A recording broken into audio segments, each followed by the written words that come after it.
প্রিয় ছাত্রছাত্রী, আজ আমি তোমাদের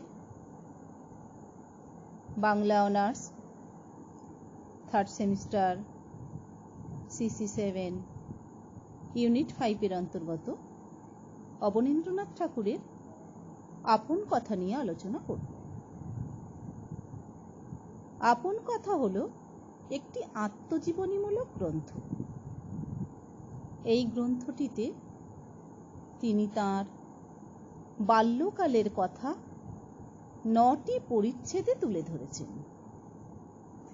এই পরিচ্ছেদগুলি হল মনের কথা, পদ্মদাসী, সাইক্লোন, উত্তরের ঘর, এ আমল সে আমল, এ বাড়ি ও বাড়ি, বারবাড়িতে, অসমাপিকা, বসতবাড়ি। এগুলো নিয়ে আমি পরে বিস্তারিত আলোচনা করব। আজ আমি বাংলা গদ্য সাহিত্যে অবনীন্দ্রনাথ ঠাকুরের কি কি অবদান ছিল তা আলোচনা করব। বাংলার শিল্প, সাহিত্য, দেশপ্রেম, নাট্যচর্চা, ব্যবসা বাণিজ্যের পীঠস্থান হল কলকাতার জোড়াসাঁকোর ঠাকুরবাড়ি। বাংলার নবজাগরণে এই ঠাকুরবাড়ির অবদান অসামান্য। কবিগুরু রবীন্দ্রনাথ আপন প্রতিভার আলোয় উদ্ভাসিত হয়ে বিশ্বকবি উপাধি লাভ করেন। এশিয়ার মধ্যে তিনিই প্রথম ব্যক্তি যিনি নোবেল পুরস্কার লাভ করেন। আর রবীন্দ্রনাথের উত্তরপুরুষের মধ্যে যিনি শিল্প সাহিত্যে ঠাকুরবাড়ির মুখ আলোকিত করেছেন তিনি হলেন শিল্পাচার্য অবনীন্দ্রনাথ ঠাকুর। রবীন্দ্র বলয়ের মধ্যে থেকেও আপন প্রতিভার স্বাক্ষর রেখেছেন। শিল্পের বিচিত্র শাখায় স্বচ্ছন্দ পদচারণা, আপন অনুভূতি ও বৈদগ্ধ্যের পরিচয় দিয়েছেন। বাংলা গদ্য সাহিত্যেও তাঁর অবদান অস্বীকার করা যাবে না। এবারে অবনীন্দ্রনাথ ঠাকুর কি কি গ্রন্থ রচনা করেছেন সেদিকে একটু আলোকপাত করব। রবীন্দ্রনাথের আহ্বানে তিনি ভাষা শিল্পের জগতে পদচারণা করলেও তাঁর সাহিত্য কীর্তি তাকে বাংলা সাহিত্যের গৌরবের শীর্ষে পৌঁছে দিয়েছে। তার গ্রন্থগুলি যেমন ক্ষীরের পুতুল, শকুন্তলা, দেবী প্রতিমা, এগুলি 1898 খ্রিস্টাব্দে রচিত হয়েছে। আলেখ্য 1904 খ্রিস্টাব্দে, বাংলার ব্রত ও রাজকাহিনী 1909 খ্রিস্টাব্দে রচিত, খাজাঞ্চির খাতা 1916 খ্রিস্টাব্দে রচিত, ভূতপরীর দেশ 1915 খ্রিস্টাব্দে, পাহাড়িয়া ও রংমহল 1934 খ্রিস্টাব্দে রচিত, বাগীশ্বরী শিল্প প্রবন্ধাবলী 1941 খ্রিস্টাব্দে ও ঘরোয়াও 1941 খ্রিস্টাব্দে রচিত, জোড়াসাঁকোর ধারে ও আপন কথা গ্রন্থ দুটি 1943 খ্রিস্টাব্দে রচিত হয়েছিল। এছাড়াও বুড়ো আংলা, নালক প্রভৃতি গ্রন্থ তিনি রচনা করেন। অবনীন্দ্রনাথের গদ্য রচনার ইতিহাসকে 3টি পর্বে ভাগ করা যায়। এই 3টি পর্বে তিনি ভাবগত ও রূপগত দুটি দিক থেকেই বাংলা গদ্যকে উন্নত স্তরে নিয়ে যান। প্রথম পর্ব 1895 থেকে 1905 খ্রিস্টাব্দের মধ্যে। এই পর্বে তিনি সহজ সরল ভাষায় ছোটদের জন্য রূপকথাধর্মী ক্ষীরের পুতুল গ্রন্থ রচনা করেন। এখানে তাঁর লেখক সত্তা ও শিল্পী সত্তা এক হয়ে শিশু হৃদয়ে চিত্রল বাণীমূর্তি ফুটিয়ে তুলেছেন। এছাড়া এই পর্বে শকুন্তলা ও দেবী প্রতিমা আলেখ্য ইত্যাদি গ্রন্থ রচনা করেন।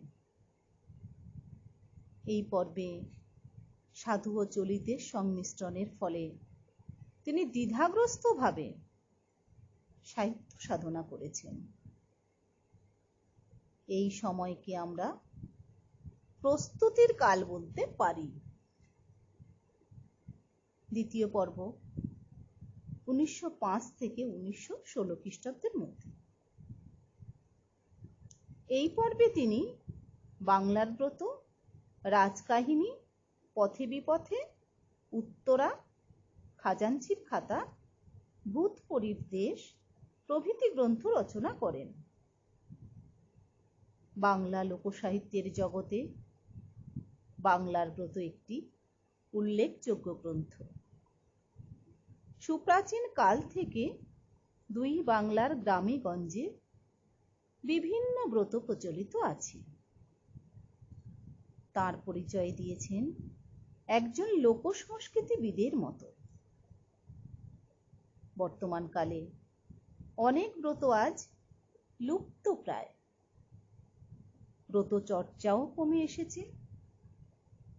তার সমকালে বাংলার ব্রতগুলি জীবন্ত মাত্রা পেয়েছেন। কোল, ভিলদের নিয়ে লেখা রাজকাহিনী বাংলা সাহিত্যের নতুন রূপ দিয়েছে। বাপ্পাদিত্যকে কেন্দ্র করে ঐতিহাসিক রোম্যান্সের মেলবন্ধনে লেখক সহজেই পাঠকের হৃদয় জয় করে নিয়েছেন।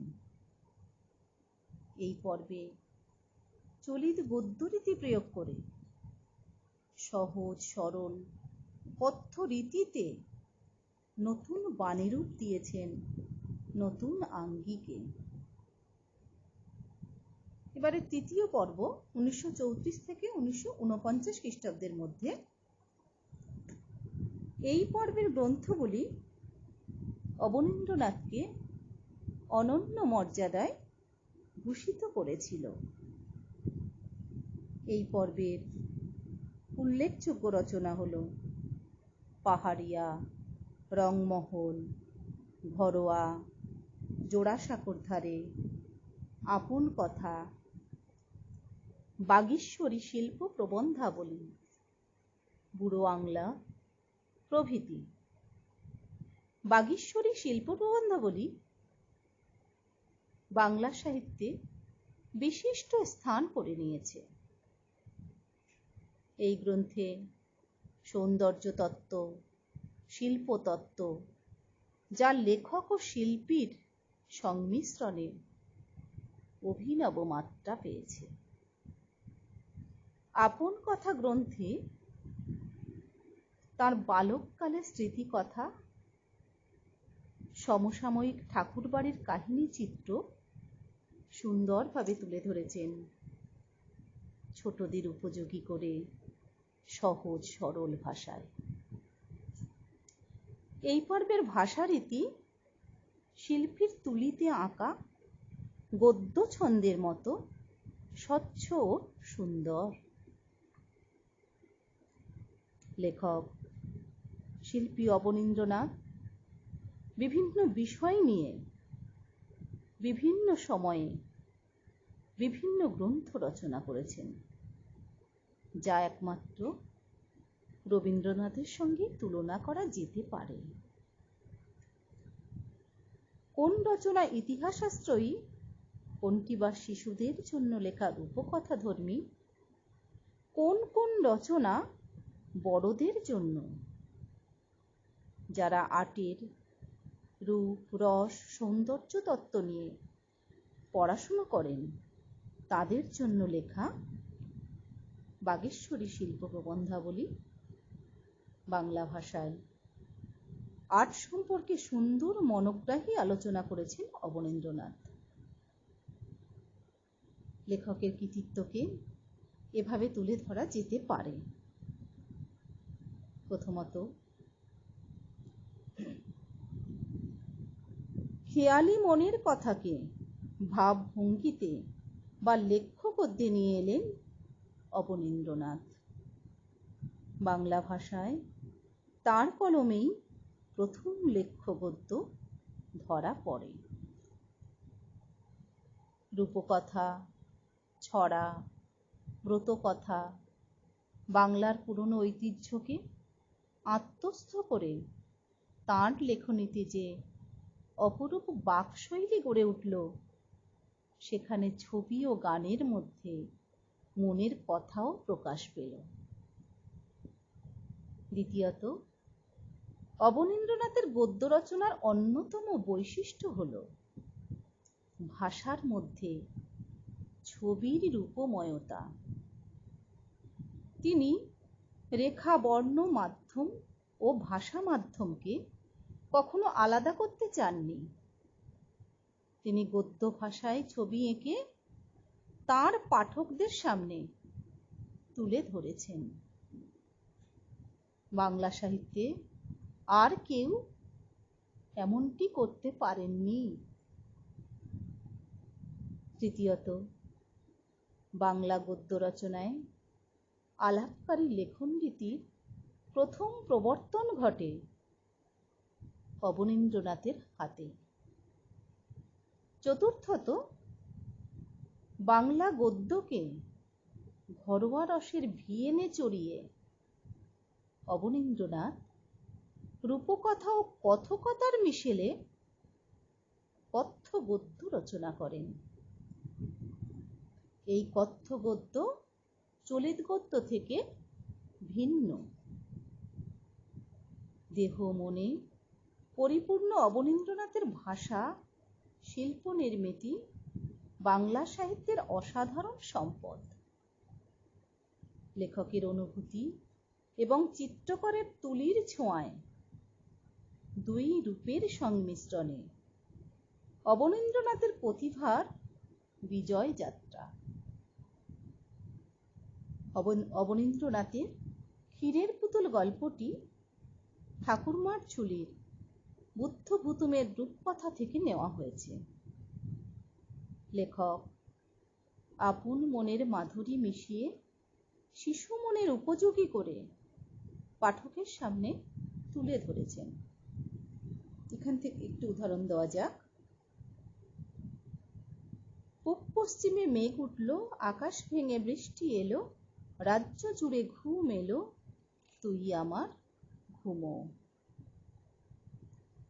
রাজপুত রাজাদের বীরত্ব ঘরোয়া জীবনের কাহিনী অবলম্বনে তিনি লিখলেন রাজকাহিনী। কেন্দ্রীয় চরিত্র বাপ্পাদিত্য। তার জীবনের যুদ্ধ, প্রেম, রাজনীতি সবকিছুই ফুটে উঠেছে আলোচ্য গ্রন্থে। ইতিহাস, উপকথা, রোম্যান্স ও চিত্রধর্ম এই গল্পটিতে মায়ালোকে সৃষ্টি করেছে। জোড়াসাঁকোর ধারে লেখকের স্মৃতিচারণামূলক রচনা। সমকালের প্রেক্ষাপটে জোড়াসাঁকোর ঠাকুর পরিবারের চিত্র প্রাঞ্জলভাবে ধরা পড়ে। তার আপন কথা গ্রন্থেও ছোট ছোট কয়েকটি প্রবন্ধের আকারে তার জীবন স্মৃতি ফুটে উঠেছে।